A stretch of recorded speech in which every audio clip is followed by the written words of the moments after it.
Bagaimana sebuah peradaban mempertahankan identitasnya di tengah arus perubahan zaman? Di tanah Jawa, jawabannya tidak hanya tertulis dalam sejarah, tetapi juga terajut dalam setiap helai kain yang dikenakan oleh para elit keraton. Busana bukan sekedar pakaian, melainkan simbol identitas, status, dan warisan budaya. Melalui perkembangan busana elit keraton Yogyakarta dan Mangkunegaran, kita dapat melihat bagaimana tradisi dan modernitas berpadu tanpa menghilangkan jati diri busana Jawa. Sebelum masuk ke inti pembahasan, fashion itu sebenarnya apa? Dan bagaimana definisi fashion menurut ahli? Menurut Thomas Carlyle yang merupakan seorang esais, satiris, sejarawan, dan filsuf Skotlandia yang sangat berpengaruh pada era Victoria, menjelaskan bahwa fashion merupakan simbol dari jiwa. Pakaian tidak pernah lepas dari perkembangan budaya dan sejarah kehidupan manusia. Dengan kata lain, busana merupakan kulit sosial yang mengandung pesan dan juga kehidupan bagi manusia. Orang Jawa dalam catatan Reid begitu konsen pada penggunaan pakaian.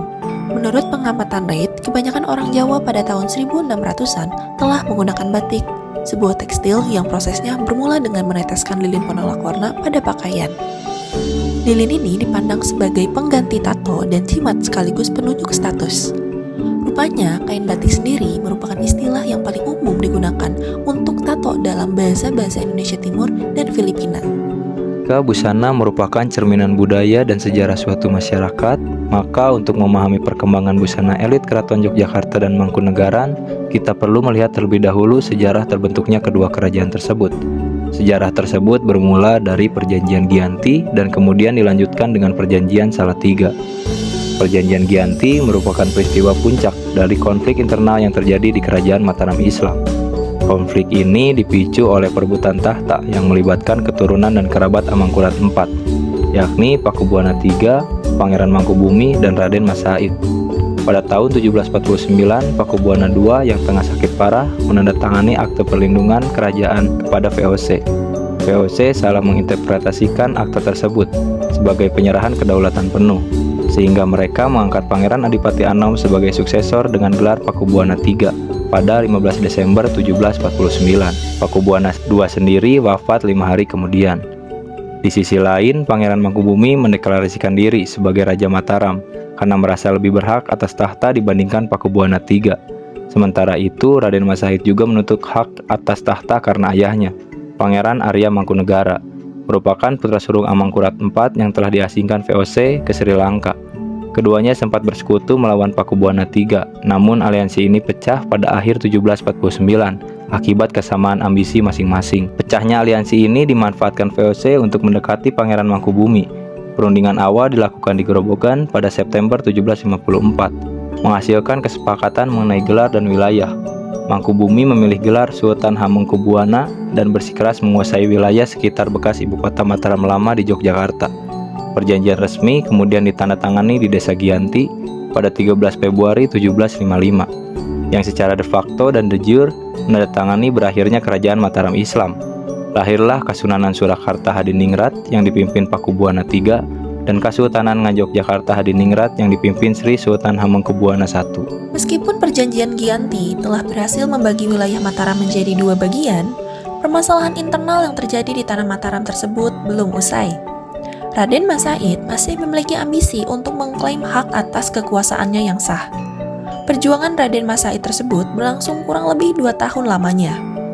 Karena menyadari bahwa pertempuran yang diakibatkan oleh Raden Mas Said tersebut menguras keuangan serta memperpanjang penderitaan rakyatnya, Sunan Pakubuwana III, Sultan Hamengkubuwono I, dan VOC pada akhirnya memilih cara yang belum pernah dilakukan sebelumnya, yakni dengan jalur diplomasi. Pada 17 Maret 1757 di Salatiga, diadakan perundingan untuk menyepakati perjanjian damai antara pihak Pakubuwana III, Hamengkubuwono I, dan Raden Mas Said. Dalam perjanjian tersebut ditandatangani kesepakatan damai antara mereka. Pakubuwana III memberikan sebagian wilayah Surakarta untuk diserahkan kepada Raden Mas Said. Kemudian, dengan wilayah yang diberikan kepadanya, Raden Mas Said mendirikan sebuah daerah otonom dengan nama Kadipaten Mangkunegaran, dan ia juga mengangkat dirinya sebagai Pangeran Adipati Mangkunegaran I. Peristiwa ini dikenal sebagai Perjanjian Salatiga yang menandai runtuhnya Mataram dan membelah tanah Jawa menjadi 3 kekuatan politik utama.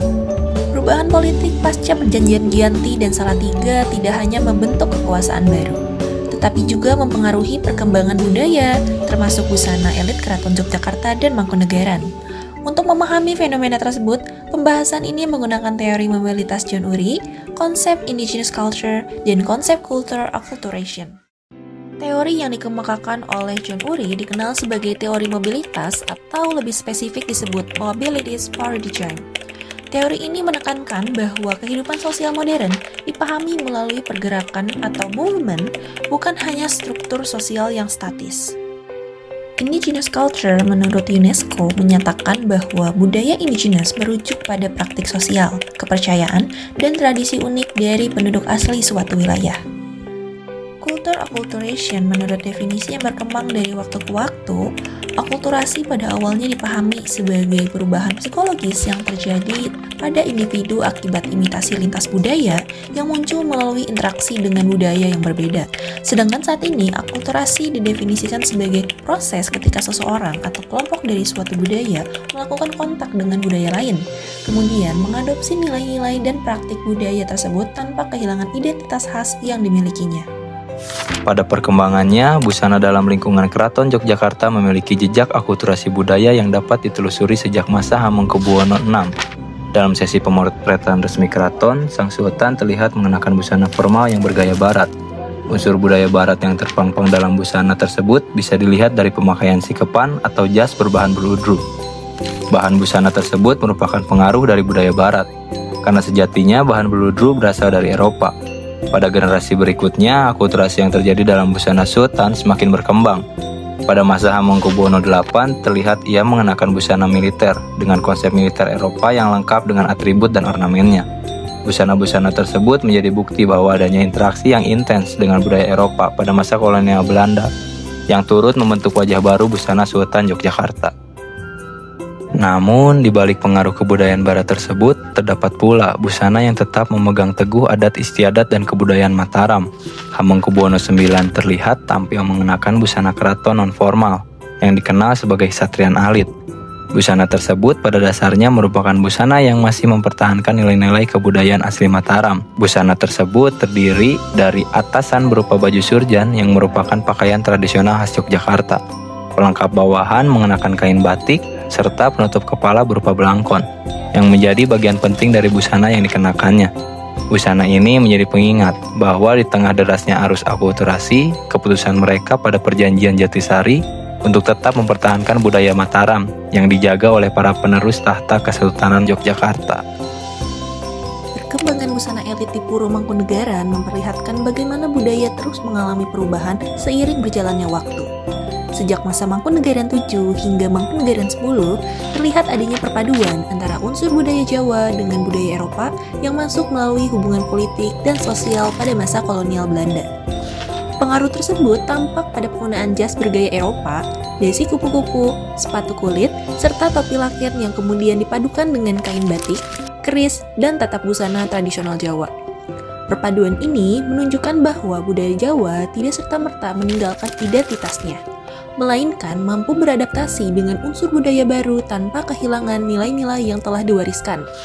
Bagi pecinta budaya maupun peneliti, busana Mangkunegaran menjadi bukti bahwa pakaian dapat merekam perubahan sosial, politik, dan budaya dalam suatu periode sejarah.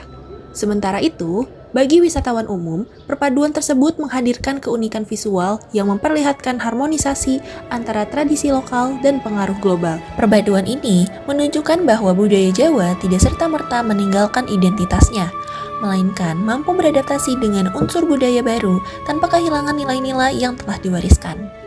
Bagi pecinta budaya maupun peneliti, busana Mangkunegaran menjadi bukti bahwa pakaian dapat merekam perubahan sosial, politik, dan budaya dalam suatu periode sejarah. Sementara, bagi wisatawan umum, perpaduan tersebut menghadirkan keunikan visual yang memperlihatkan harmonisasi antara tradisi lokal dan pengaruh global. Di balik berbagai pengaruh dari luar, busana Mangkunegaran tetap mempertahankan unsur-unsur budaya asli Jawa yang diwariskan secara turun-temurun. Nilai inilah yang dikenal sebagai indigenous culture yaitu budaya lokal yang menjadi identitas masyarakat setempat. Penggunaan kain batik dengan motif tertentu, keris sebagai simbol kehormatan, beskap, serta tata cara berpakaian yang mengikuti adat kerajaan menunjukkan bahwa setiap unsur busana memiliki makna filosofis. Tidak ada bagian yang digunakan secara sembarangan, karena setiap warna, bentuk, hingga aksesoris mencerminkan nilai kesopanan, kewibawaan, dan penghormatan terhadap tradisi. Melalui busana tersebut, wisatawan tidak hanya melihat keindahan visual, tetapi juga diajak memahami bahwa setiap detail merupakan bagian dari warisan budaya yang masih dijaga hingga saat ini. Dari setiap ajang itu Ya, aksesorisnya. gimana? Pakai bros atau emblem. Nah, Emblem. apa? Iya, iya. Bros lah. Nih, bros. Tapi ada yang pakai rantai itu, entah itu jam atau ini lambang Puro Mangkunegaran, rantai baru masukkan kantong. Aksesoris yang lain itu belati. Selain pakai keris, depan ada belati. Ya, ada samir besar, nggak seperti ini, tapi besar. Itu ada. Dan samir, lalu depannya baru belati. Itu tanda untuk membedakan dengan adik beliau atau kakak. Enggak mungkin kakak laki-laki, kakak perempuan ya, itu jelas lain. Karena di sini masih termasuk di dalam kerajaan Mataram Islam, jadi semua pemimpin harus laki-laki. Meskipun beliau punya kakak tapi perempuan, maka dari itu beliau yang dinobatkan. Jadi mengenai motif blangkon juga jadi dibedakan. Dinobatkan itu yang disebut pakaian kepangeranan. Jadi belah, tidak dikancing. Oh, ini berarti seperti pangeran. Iya. Oh ya. Itu pada saat dinobatkan pertama kali menjadi Pangeran Mangkunegara. Setelah itu beskap biasa. Cuma tinggal bahan. Jadi kalau untuk bahan pakaian di sini khusus kerajaan, entah itu Puro Mangkunegaran, Keraton Surakarta atau Jogja, bahan kainnya itu dari bludru. Meskipun itu nanti seperti kalau untuk putri-putri itu pakai kebaya dari bludru tapi panjang segini kebayanya. Dan itu mohon maaf tidak boleh ditiru atau dipakai orang umum. Oh ya. Dan juga selain itu motif batik. Motif batik itu khusus untuk kerajaan, yaitu yang namanya parang atau lereng yang straight, yang miring-miring. Ya seperti ini, seperti itu. Panjenengan pakai parang ke Keraton Jogja atau Keraton Surakarta mesti ditutup kain, nggak boleh. Pakaian sehari pada saat dinobatkan pakai songkok atau gulung. Puluh itu. Oh iya, saat penobatan. Betul. Tapi Setelah kalau itu sehari-hari, dilepas, ya. karena itu turun menurun Pak. Iya, iya. Kalau pakai terus gampang rusak. Iya. Nah, lepas ganti blangkon. Sesuai dengan teori yang dikemukakan oleh John Ury bahwa kehidupan sosial dipengaruhi oleh berbagai bentuk pergerakan seperti budaya, ide, dan gaya hidup. Di Mangkunegaran, pengaruh Eropa terlihat pada penggunaan jas, dasi kupu-kupu, topi laken, dan sepatu kulit yang dipadukan dengan unsur Jawa seperti kain batik, blangkon, dan keris. Contohnya pada beskap Langir Harjan yang terinspirasi dari jas Eropa. Sementara itu, di Keraton Yogyakarta, masuknya budaya Eropa melalui hubungan politik dengan VOC, mempengaruhi gaya hidup dan cara berpakaian Raja Hamengkubuwono.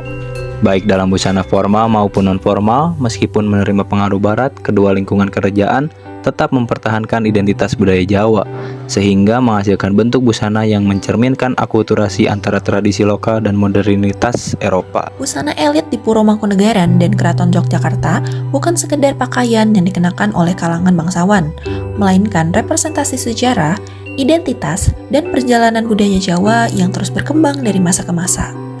Berbagai peristiwa sejarah, mulai dari Perjanjian Giyanti hingga Salatiga, menjadi titik awal terbentuknya karakter budaya yang berbeda, namun tetap berakar pada warisan Mataram.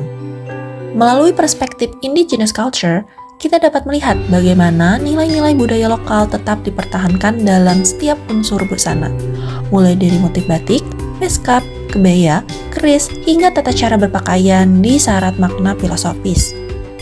Di sisi lain, proses culture acculturation menunjukkan bahwa budaya Jawa mampu menerima pengaruh luar, khususnya budaya Eropa, tanpa kehilangan identitas dan jati dirinya. Berdasarkan teori mobilitas John Ury, perkembangan busana elit juga mencerminkan adanya pergerakan manusia, ide, dan budaya yang membentuk wajah kebudayaan Jawa hingga saat ini.